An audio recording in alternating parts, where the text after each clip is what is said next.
Olá, amigos do Metrópolis. A entrevista de hoje é com a grande jornalista Raquel Sherazade, que depois de 9 anos encerra um ciclo de trabalho vitorioso no SBT. E é a primeira vez que ela fala sobre essa sua saída da emissora de Silvio Santos. Primeiro, olá, Raquel, tudo bom? Oi, Léo, tudo bem? Eu entrei no SBT em março de 2011, né? Então, são mais de 9 anos aí. Quase Mais de 10. 9 anos. E o seu contrato se encerra No dia 31 de outubro. 31 de outubro.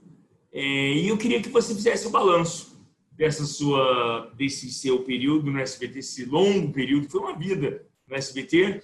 Qual o sentimento que você leva nesse fim de relacionamento? Léo, olha, é um turbilhão de emoções pelo qual eu estou passando. São muitas emoções misturadas. Eu sinto uma certa melancolia, né? Porque por quase 10 anos o SBT foi a minha casa, né? Minha segunda casa. Eu sou de João Pessoa, na Paraíba.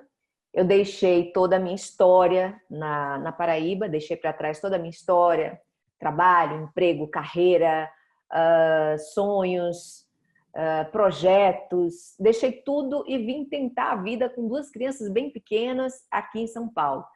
Não tenho nenhum parente aqui em São Paulo, não tinha nenhum conhecido, enfim. São Paulo se tornou minha segunda casa. E o SBT, os amigos que eu fiz na emissora foram muito caros para mim. Eu fiz desses amigos a minha família aqui em São Paulo. Então, sim, essa despedida das pessoas, né? A gente fala do veículo. E o que é um veículo? O veículo são as pessoas que fazem esse veículo, né? Então, eu acho que vai doer essa despedida. Já está doendo, né? Todo dia eu encontro um que fala, você vai sair, aí a gente cai no choro e tal, tem aquela coisa. Mas, ao mesmo tempo, eu me sinto cheia de esperança e de energia, porque eu sou uma pessoa que sempre fez muitas coisas ao mesmo tempo. Eu sempre fiz muitas coisas no jornalismo. E eu tenho muitos projetos bacanas. Eu tenho projetos em TV aberta, em TV fechada. Eu tenho projetos em streaming. Eu tenho um projeto na internet. Eu tenho um projeto de livro. Eu venho desenvolvendo vários projetos há algum tempo. E não havia, de fato, espaço para esses projetos dentro da emissora, né? Então, de uma certa forma, Léo, eu me sinto livre para desempenhar esses outros papéis que eu sei que eu desempenho muito bem. Então, hoje eu me sinto mais liberta, mais livre para desempenhar outros papéis em outras emissoras, em outras casas. E, claro, trilhar esse caminho novo, que eu sempre busquei caminhos novos. E eu vou citar aqui uma frase do Nietzsche, não uma frase, mas um conceito do Nietzsche, que é o meu filósofo preferido, meu escritor preferido. O Nietzsche fala que ele é um espírito livre. Então, como um espírito livre, que eu pretendo ser, não cheguei até lá, mas eu pretendo ser, os espíritos livres abominam correntes. Então, eu me sinto cada vez mais próxima de me tornar, assim como Nietzsche, um espírito livre. Vou aproveitar essa citação do Nietzsche para te perguntar, havia algum tipo de corrente lá? Sempre há, né? Você faz parte de uma emissora, você tem que seguir o projeto editorial da emissora, né? Você não segue o seu projeto, você não tem independência de ter o seu projeto. Você pode, logicamente, você pode oferecer um projeto, você pode dar uma ideia, mas o projeto final, lógico, a palavra final é sempre da emissora onde você trabalha. Você tentou negociar a sua permanência na casa ou já foi algo? Como é que você foi comunicada do fim desse contrato? Não, eu não tentei negociar nada. Eu acho que já caminhava para isso, há cerca de 1 ano eu já sentia isso mesmo. E foi algo muito natural. Nós temos um contrato que precisa ser cumprido até o fim por ambas as partes. Da minha parte, estou cumprindo, da parte do SBT, eles também estão cumprindo. Em que momento? Você lembra mais ou menos, olha, eu percebi naquele momento que o meu futuro no SBT se encerraria com o fim desse contrato? Tem muitas coisas, né? Mas eu acho que o que pesou muito foi a declaração não sei o nome dele, chamam o velho da van. Como é o nome dele? O dono da van. O dono da van, né? Que se autodeclara velho da van. Bom, o dono da van e garoto propaganda da van veio a público pedir a minha cabeça, e ele é um dos patrocinadores, dos maiores patrocinadores da emissora, não só no SBT, mas ele é patrocinador, ele patrocina, né? Ele veicula publicidade em outras emissoras de TV. Então ali eu já senti que tinha um peso, eu já senti alguma coisa ali. Mas a gente sente quando a relação tá chegando ao fim, né? Quando você, assim, você quer outras coisas, a emissora quer outras coisas, né? Você encontrou com o Silvio quantas vezes durante esses quase 10 anos de permanência no SBT? Olha, eu não sei quantas vezes eu encontrei o Silvio, eu não fiz essas contas. Mas eu encontrei algumas vezes, eu participei bastante vezes dos programas do Silvio, alguns programas do Silvio, eu acho que uns 5 programas do Silvio. Mas fora do palco? Fora do palco? Porque a gente sabe que o encontro ali fora nos bastidores é mais difícil, né? E é mais complicado a negociação, qualquer tipo de conversa com ele, fora do cenário das luzes, das câmeras ligadas. Não, fora de lá eu encontrei com ele casualmente algumas vezes no Salão do Jassa. O sentimento, então, é dever cumprido. É esse o sentimento? Dever cumprido. Olha, Léo, eu tive uma janela aberta no SBT para mostrar o meu talento para o Brasil inteiro. Né? Eu dividi a bancada com grandes nomes do jornalismo, como Joseval Peixoto, o Carlos Nascimento, agora o Marcelo Torres. E esses colegas se tornaram meus amigos queridos, né? Então, eu tive a oportunidade de mostrar as minhas ideias, né, em horário nobre para o Brasil inteiro. Então, como jornalista, eu sei que eu desempenhei o meu melhor papel. O meu melhor papel como jornalista, que eu acho que também é um papel social, eu sempre repito isso, o papel de um jornalista é um papel transformador, é um papel educador, e eu sei que, agora eu vou citar outro grande escritor, que é o Paulo da Bíblia, eu também lutei o bom combate, né? Eu tenho certeza que eu fiz o meu melhor, e eu dei o meu melhor, e eu não cedi nem a minha caneta, nem a minha consciência, a nenhum dos meus algozes, a nenhum partido político no poder.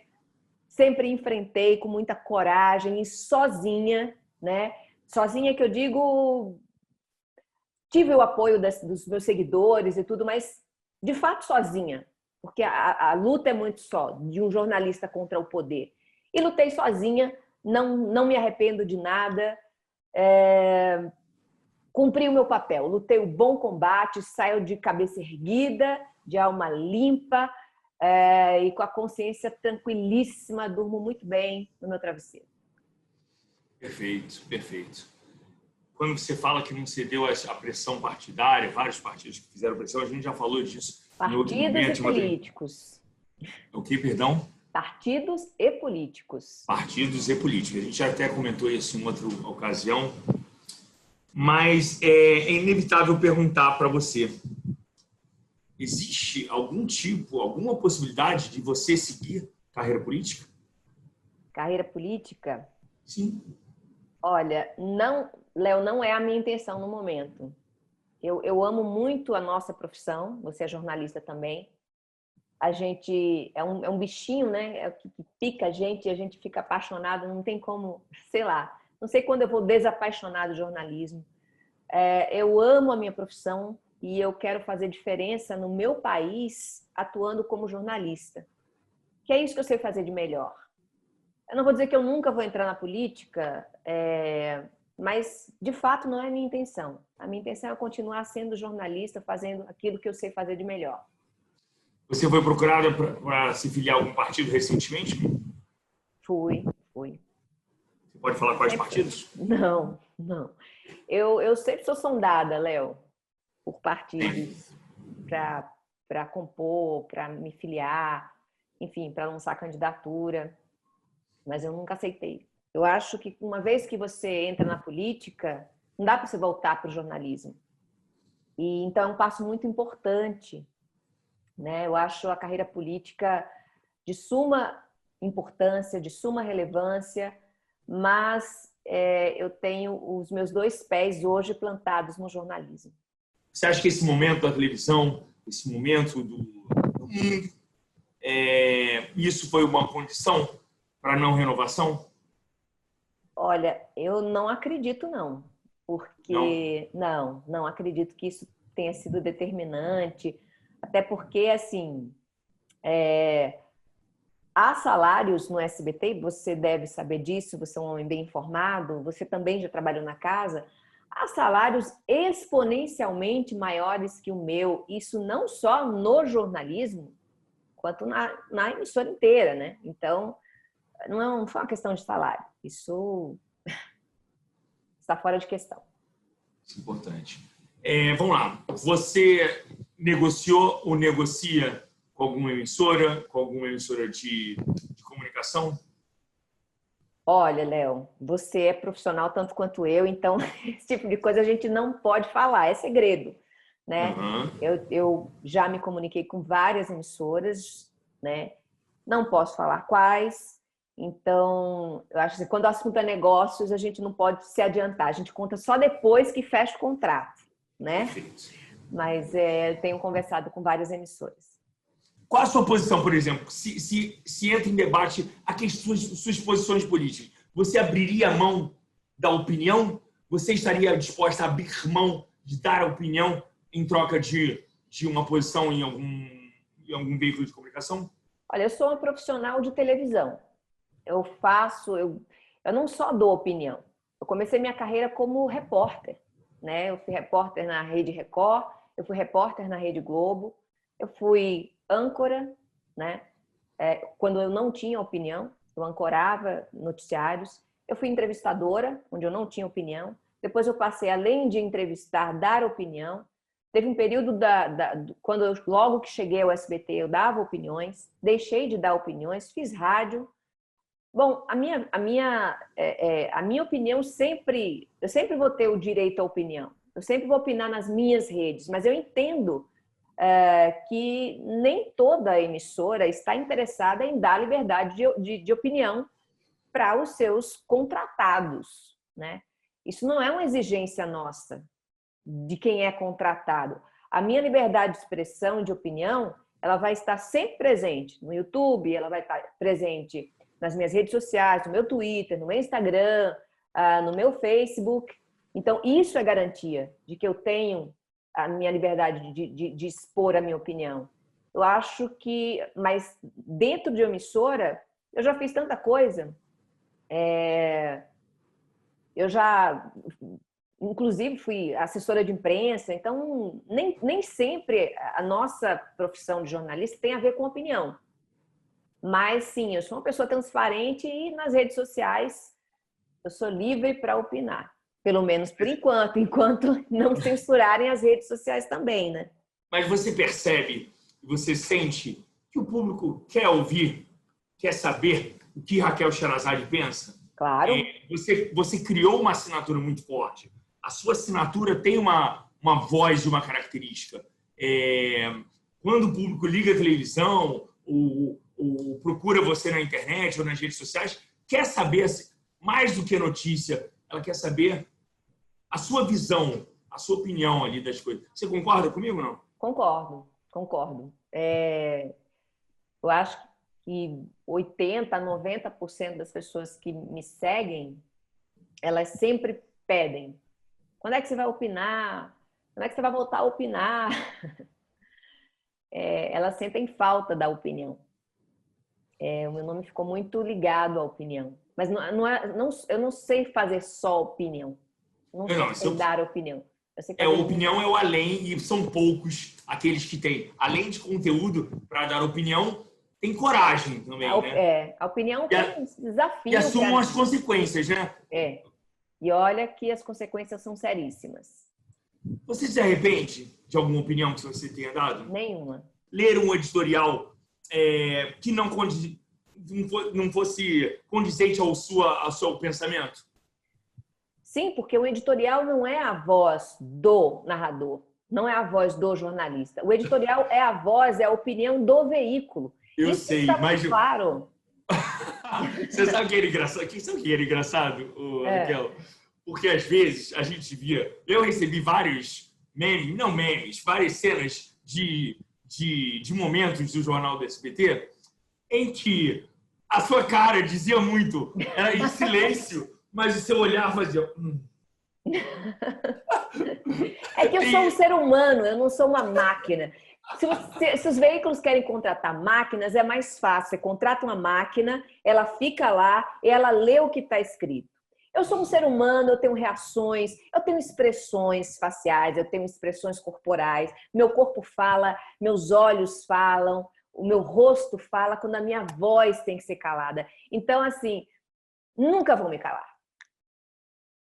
E a gente vê que muitos artistas, pessoas públicas, pessoas influenciadores, de uma maneira geral, inicialmente já se posicionaram e agora houve, eu acho que está clara, uma retração, né? Um passo atrás. As pessoas não têm mais opinião política praticamente sobre nada para não se comprometerem, né? Com medo do ataque, com medo do ódio, com medo da internet de uma maneira geral. Como é que você avalia esse posicionamento, essa dos influenciadores?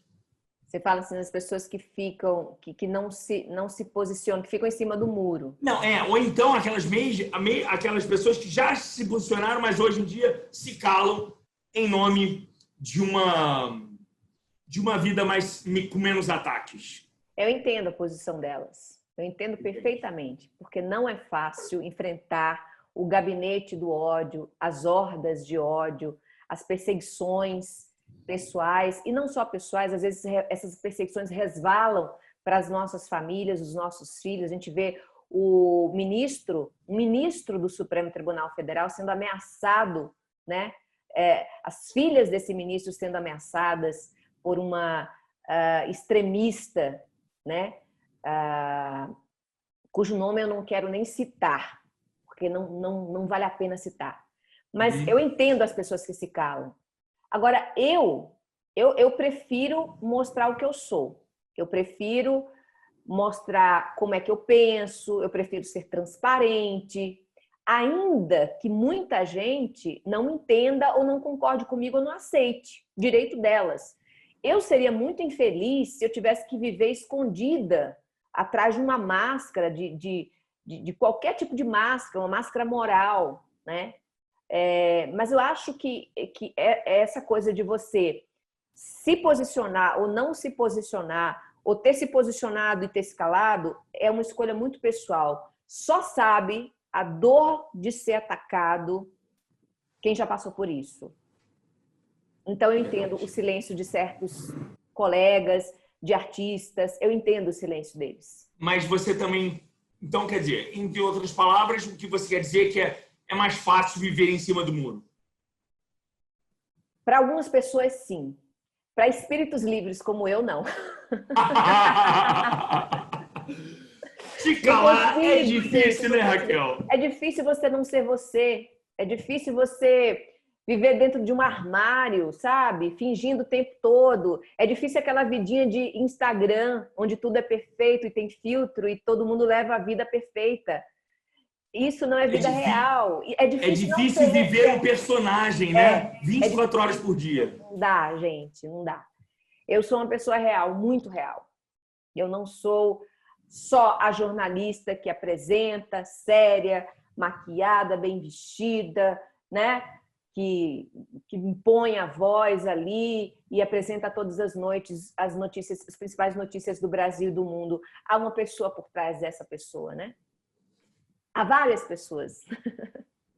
E aí a gente tem que pagar um preço. Eu queria que você me traduzisse qual o preço que você pagou por ter uma opinião política tão forte. Não tem como precificar o que eu passei. Não. Não tem como precificar, não. Mas você mudou algum tipo de hábito? Você mudou algum tipo de hábito por conta de ataques? Ah, sim. Tipo? Sim, eu mudei. A primeira coisa que eu fiz há alguns anos atrás foi blindar meu carro. Recebi muitas ameaças de morte. Teve um tempo nos governos petistas, no governo petista da Dilma Rousseff, em que um grupo de extremistas, porque a gente não pode dizer que o PT ou PSL, o PSDB, o MDB, eles só têm extremistas. Não, tem pessoas e pessoas nos partidos. Eu não acredito em blocos, assim, em pensamentos em bloco. Mas existiam grupos mais radicais que se incomodavam muito com as minhas críticas. Então, uma vez, eles decidiram fazer um movimento em frente ao SBT contra mim. Então, eu cheguei no SBT, tinha Polícia Federal, Polícia Rodoviária, Polícia Militar, agentes da Polícia Civil, todos lá para me dar segurança, para impedir esse movimento, essa invasão, né? E eu fiquei durante uma semana sendo escoltada de casa para o trabalho, do trabalho para casa. Então, isso é uma coisa assim absurda. E a partir daí eu decidi blindar o carro, eu decidi ter mais cuidados, por exemplo, bloqueando mais pessoas. Eu contratei uma pessoa para, juntamente comigo, verificar comentários abusivos e evitar ou denunciar essas pessoas e bloquear essas pessoas. O ódio, eu acho que é muito típico da internet. É muito mais fácil você... É muito típico do ser humano, né? É porque eu acho que a internet, ela permite que o ódio, ele transite mais fácil, né? Mas quando você está atrás de uma tela de computador, tudo é mais fácil, né? Tudo é mais fácil para os covardes, né? O anonimato é o esconderijo preferido dos covardes. A internet é o esconderijo preferido dos covardes, é isso? O anonimato, O anonimato da internet. Porque se na internet cada internauta tivesse que cadastrar o seu CPF, né? Tivesse que se identificar para poder responder penalmente, civilmente, por tudo que fala e espalha, a gente teria um mundo muito mais civilizado, um mundo virtual muito mais civilizado. Você acha que isso seria viável? Sim, se o parlamento brasileiro de fato se comprometesse com isso, sim, seria viável. O anonimato, aliás, ele é vedado constitucionalmente. Então, por que a gente permite que pessoas anônimas, robôs, se organizem e pessoas que não se identificam abram diversas contas e se organizem em gabinetes de ódio para atacar A, B, C, influenciadores, para atacar jornalistas, né? Para atacar veículos, para arrasar com a reputação de pessoas ilibadas, né? Como é que se permite isso? A nossa Constituição proíbe. Então, a internet não pode ser terra de ninguém. Você acha que seria interessante trabalhar ao lado de pessoas com opiniões políticas totalmente distintas da sua? Bom, por exemplo... Sempre trabalhei. Sempre. Eu sempre fui do contra. Mas com a assinatura tão forte quanto a sua, você está entendendo? Que a sua assinatura é muito forte. Alguém tem a assinatura tão forte quanto a sua. Não tenho problema de trabalhar com ninguém. Eu sempre falo isso. Acho que falei isso para o Rafinha, eu acho. Não sei se eu falei isso para o Rafinha. Eu trabalho com qualquer pessoa, de qualquer gênero, de qualquer pensamento, mas eu trabalho com respeito. Eu não entro em bate-boca, Léo. Eu não entro em bate-boca. Eu não faria bate-boca, rinha de galo. Isso não é comigo. Eu não sou barraqueira. Eu gosto de discutir ideias. Eu gosto de discutir com pessoas que têm o mesmo nível de respeito que eu tenho. Então, assim, e outra coisa, eu não gosto de trabalhar abaixo de pessoas. Eu sempre falo assim, as mulheres são sempre retratadas no jornalismo de uma forma inferior. Isso vem mudando de um tempo para cá, mas nós sempre tivemos um papel secundário. O papel do homem sempre foi o papel do intelecto, né, da seriedade, da credibilidade, e a mulher era aquele vaso de flores ali para enfeitar, para deixar tudo muito belo, muito leve, aquele sorriso bonito. E eu sempre lutei contra esse estereótipo. Sempre lutei contra ele. Sempre lutei para ser eu, para ter também o mesmo papel que os meus colegas homens tinham, apesar de não ter o mesmo salário que eles têm. Ainda não tenho. Eu acho que a gente ainda está longe disso. Mas um papel de voz na sociedade, eu queria ter esse papel, essa voz na sociedade tão forte quanto eles tinham. E eu consegui isso. E não foi baixando cabeça, foi batendo cabeça muito, foi lutando muito. Foi dizendo assim, olha, eu posso até ficar ombro a ombro com meu colega homem. Eu posso até ficar acima dele. Vocês podem me colocar acima deles, eu vou adorar. Fico ombro a ombro com ele, tá tudo jóia. Mas não me ponho abaixo de ninguém. Eu não fico abaixo de ninguém. Eu acho que a gente tem que estar ali em pé de igualdade. Principalmente no mundo em que a gente a gente clama por representatividade, né? Quando você fala que seu salário não é equiparado ao do homem, você como âncora de um telejornal, você acha que você não recebe como um âncora masculino? Não. Nunca recebi. Você recebe menos, é isso? Sim. Sim. E eu duvido que na televisão brasileira exista alguma âncora mulher que ganhe mais que um âncora masculino. Eu não conheço. Das colegas jornalistas que eu tenho contato, nenhuma ganha mais que um homem. Isso não acontece só no jornalismo, né, Léo? Isso acontece no país inteiro. Salvo raras exceções. Nós, mulheres, mesmo desempenhando o mesmo papel que os homens, mesmo tendo o mesmo tempo de experiência, às vezes mais tempo de experiência, talento igual, tudo igual, ganhamos menos. Raquel, para encerrar, quero primeiro agradecer a sua entrevista maravilhosa, como sempre. É muito bom ouvir você falar, ouvir seus pensamentos. Eu quero que você agora faça a sua mensagem, fale a sua mensagem para as milhares de pessoas que te acompanham e te acompanharam no SBT e que vão te acompanhar a partir de agora nessa sua nova jornada. Qual é a mensagem que você tem para elas? Falar para elas que agradecer, né? Agradecer sempre, porque eu vim de uma emissora na Paraíba, um estado tão lindo, tão cheio de riquezas, mas que é tão menosprezado pelo resto do país. E eu vim de uma emissora pequena e a minha voz foi ouvida no Brasil inteiro, mesmo eu sendo tão pequenininha nessa emissora tão pequena. Eu fui ouvida pelo país inteiro. Eu fui alçada para falar para o Brasil inteiro, porque as pessoas da internet ouviram o que eu tinha a dizer. As pessoas das redes sociais, né? Não foram os telespectadores que me trouxeram aonde eu estou. Foram os internautas compartilhando, debatendo. Quem é essa?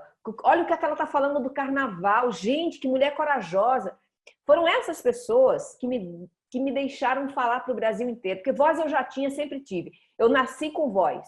Eu nasci contradizendo tudo e todos, falando o que eu pensava em casa, apanhando muito por isso. Mas eu nasci com voz.